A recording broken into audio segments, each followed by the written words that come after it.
ରାଣୀ ଲକ୍ଷ୍ମୀବାଇ ସମାଧି କେଉଁଠାରେ ଅବସ୍ଥିତ?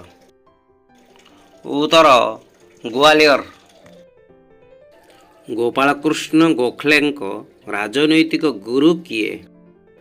ଉତ୍ତର ଗୋବିନ୍ଦ ରାଣାଡେ। ପାଟଳିପୁତ୍ର ନଗର କିଏ ସ୍ଥାପନ କରିଥିଲେ? ଉତ୍ତର ଉଦୟନ।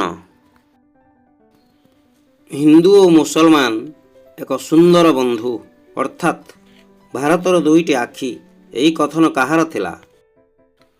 ଉତ୍ତର ସୟଦ ଅହମଦ ଖାଁ। ମାର୍ଚ୍ଚ 23ରେ କେଉଁମାନେ ଶହୀଦ ହୋଇଥିଲେ? ଉତ୍ତର ଭଗତ ସିଂ, ସୁଖଦେବ ଓ ରାଜଗୁରୁ। ଏହି ଭିଡ଼ିଓଟିକୁ ଲାଇକ୍, ସେୟାର କରନ୍ତୁ ଏବଂ ଚ୍ୟାନେଲଟିକୁ ସବସ୍କ୍ରାଇବ୍ କରନ୍ତୁ।